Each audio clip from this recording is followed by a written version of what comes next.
G'day! I've been testing out all the tanking classes in Legion Alpha in an attempt to decide what I might be maining upon release of the expansion. So this video is the first of either 2 or 3 in which I'll compare and rank the tanks based on the following criteria: survivability, playstyle, mobility, artifact weapon, warcraft logs, and fun factor, whatever that means. If you found this ranking video useful, please leave a like to let me know. In addition, I've got a link to my Legion Alpha playlist in the video description if you want to check out some of my other Alpha videos. So, based on these criteria, here's the executive summary of how I'm rather subjectively ranking tanks toward the end of Legion Alpha. You'll notice that I said subjectively, which is why this video doesn't end here, and instead we'll take a more detailed look at why I've ranked them as such.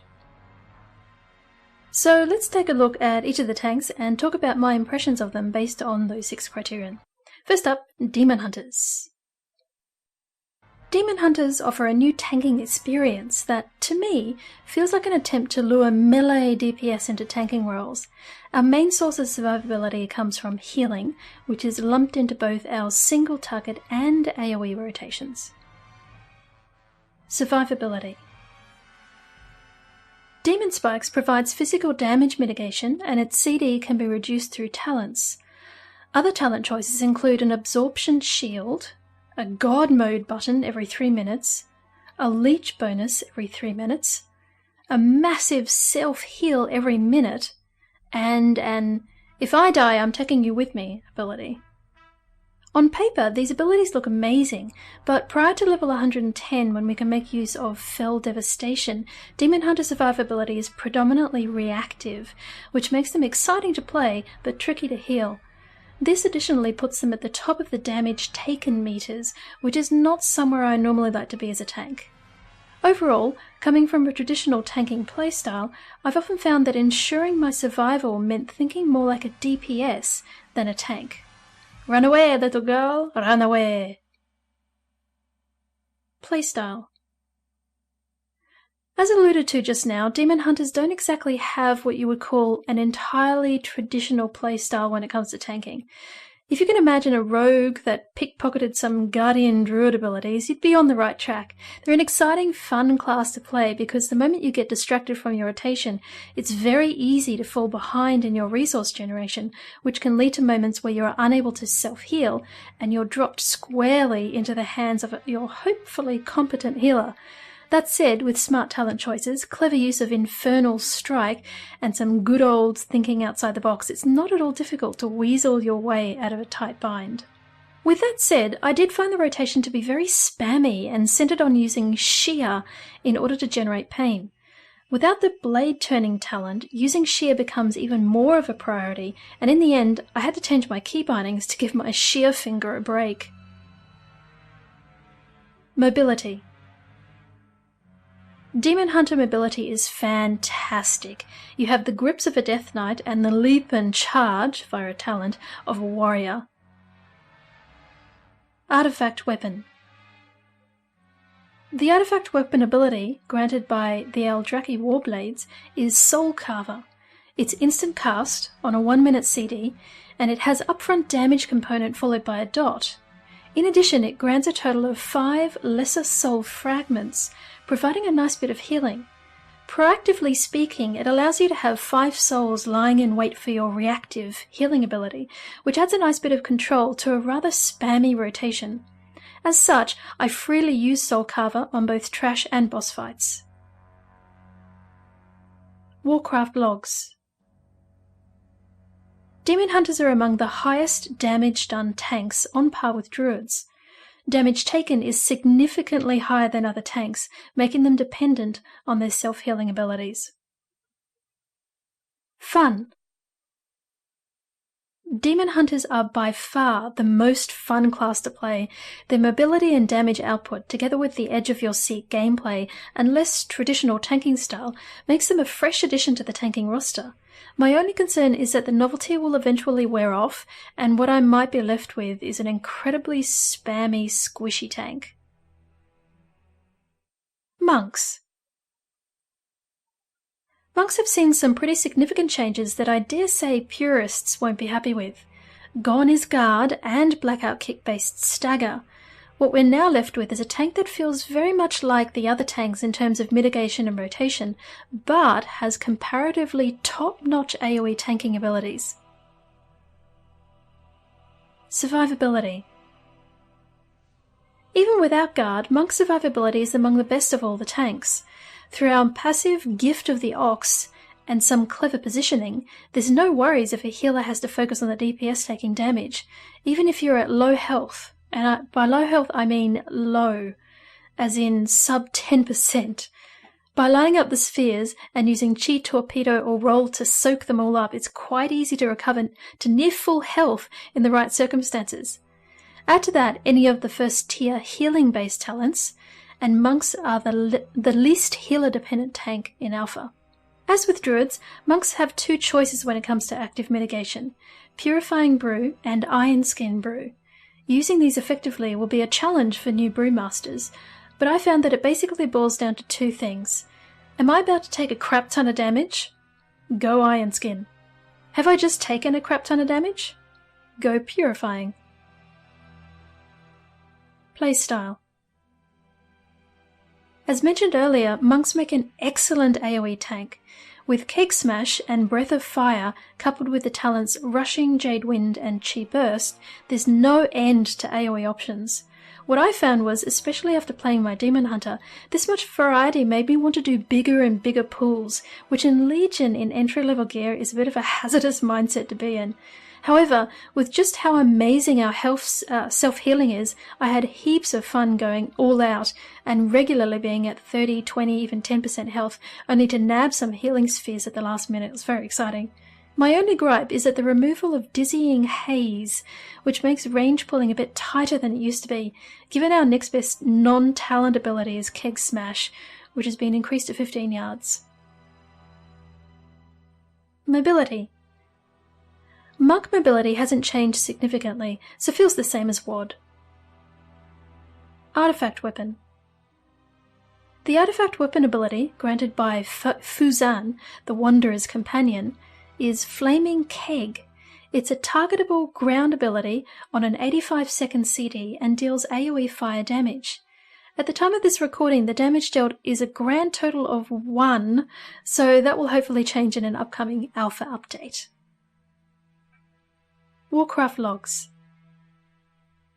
Monks are among the lowest damage done tanks, on par with Death Knights.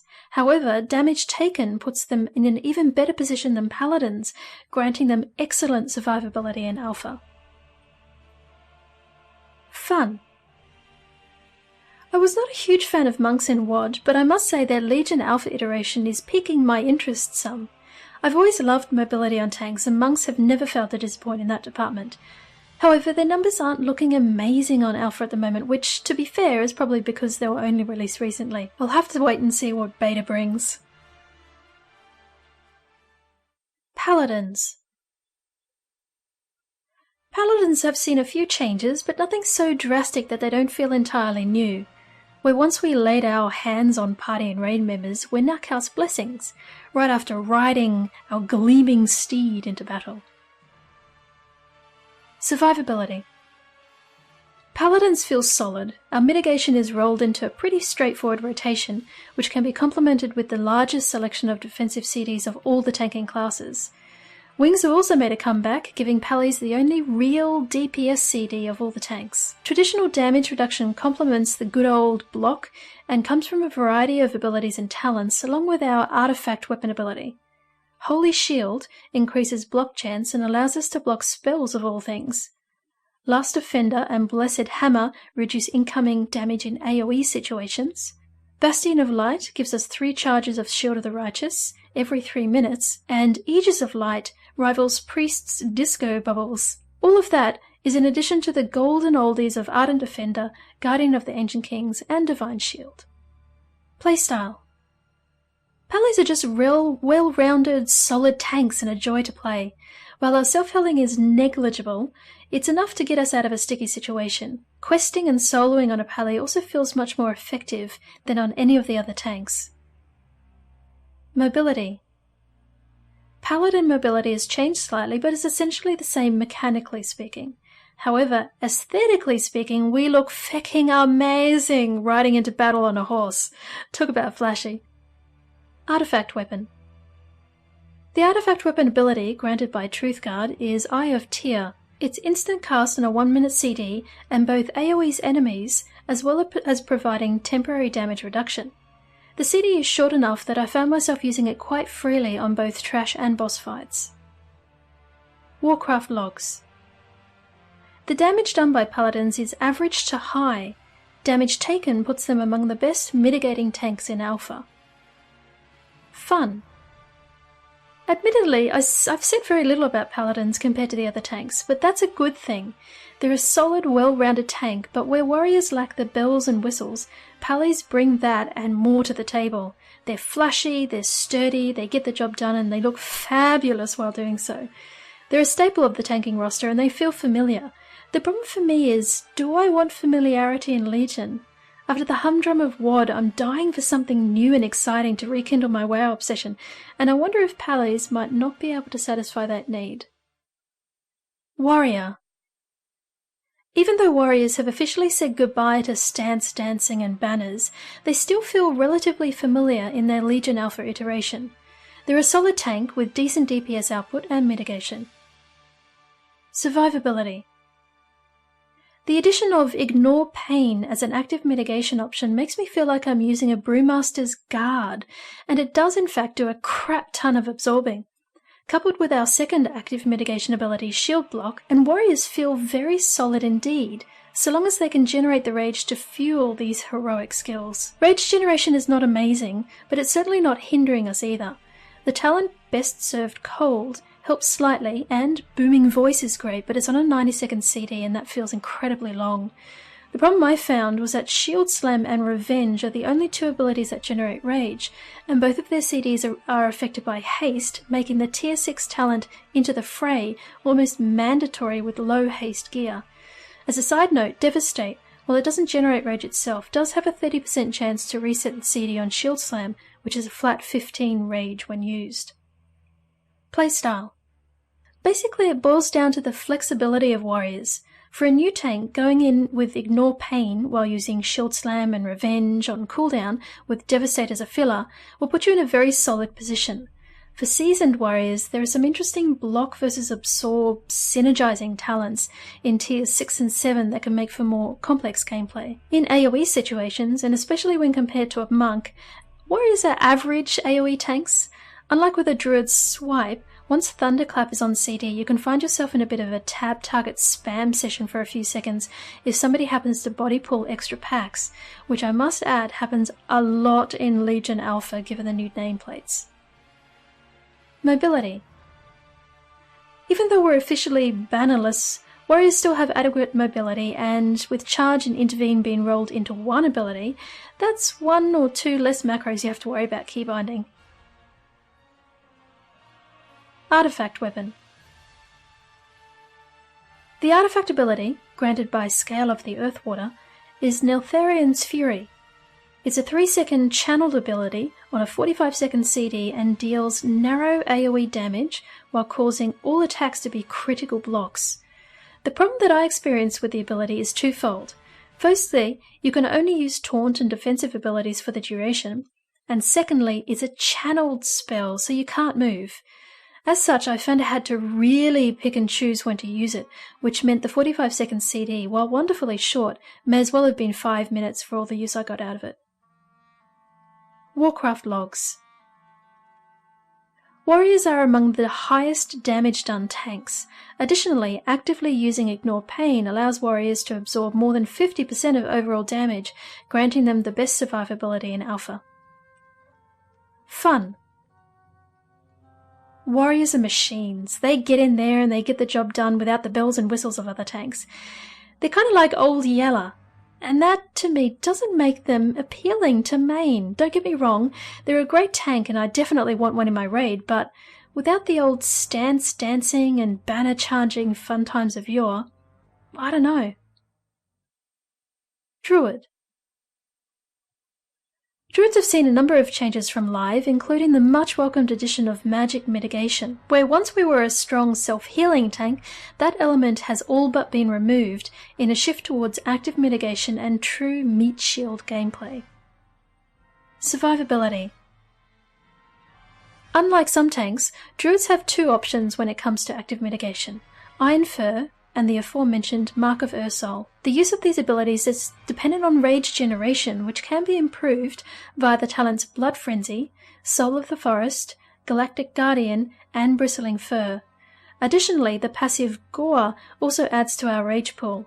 What all this makes for is a respectable amount of rage that allows us to regularly apply 2 stacks of Iron Fur, granting us 240% increased armor for a short duration. In my testing, I found it incredibly difficult to get to 3 stacks. Overall, Druids feel solid and very meat-wall-y. It's especially nice to have something to combat magical damage with. Playstyle. Here's where things get a bit disappointing for Druids. I found the playstyle and the rotation to be quite boring. There's little to no variation between single target and AoE tanking, and moonfire spamming was never really my thing. It basically boils down to mangle, thrash, swipe, and the occasional moonfire if you're feeling frisky. In amongst that, you throw in some active mitigation and maybe a frenzied regen if you're not rage whoring. So after a while, I kind of felt myself slipping into that familiar feeling you get when driving along a highway. You know, highway hypnosis, and it starts to set in.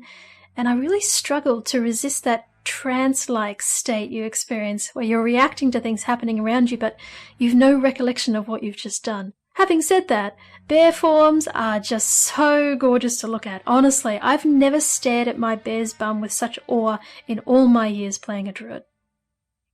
Mobility. Druid mobility hasn't changed much, but we have lost dash, which is a pity. Artifact Weapon.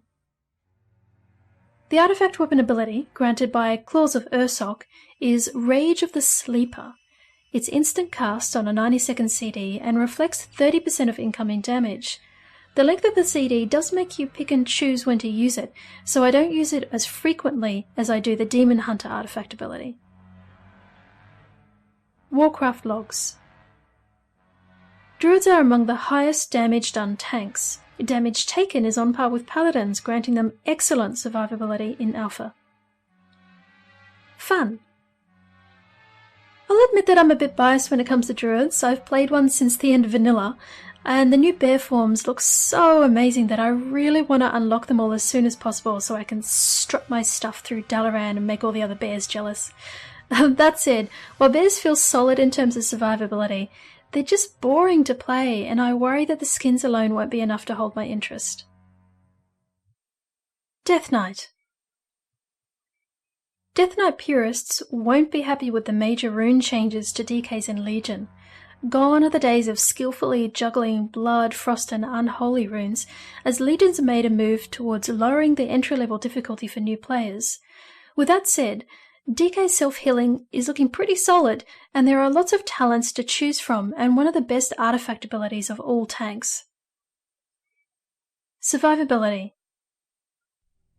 Survivability is where Death Knights shine. It's not so much the mitigation of damage, but the self-healing and increases to their health pool that make them feel solid. Couple that with the wide variety of talent choices to enhance those two factors, and you've got yourself a darn sturdy meat shield. Our health pool can be increased by a variety of spells and talents. Vampiric Blood increases health by 35%, and the talent Foul Bulwark makes each stack of Bone Shield increase our health by 3%. Bone Shield stacks come from the talent Exhume and our active mitigation Marrow Rend, which can be further enhanced by the talent Ossuary. Additional health comes from the talent Anti-Magic Barrier, which grants a further 25%. As for self-healing, there are a swag of talents to choose from, including Bloodworms, Rune Tap, Mark of Blood, and Blood Beasts. In addition to all that, we have the staple Death Strike and our artifact ability, which will be discussed a bit later. Playstyle. Unfortunately, the DK rotation leaves a lot to be desired, much like Druids. However, where Druids have a one-rotation-fits-all deal, Death Knights at least get to spice things up a bit when doing single-target versus AoE tanking. Death and Decay was always a crowd pleaser after all. Generally speaking, DKs to me feel like a healer posing as a tank. There's so much focus on self-healing abilities that I spend more time watching my DK's health bar than any other tanking class.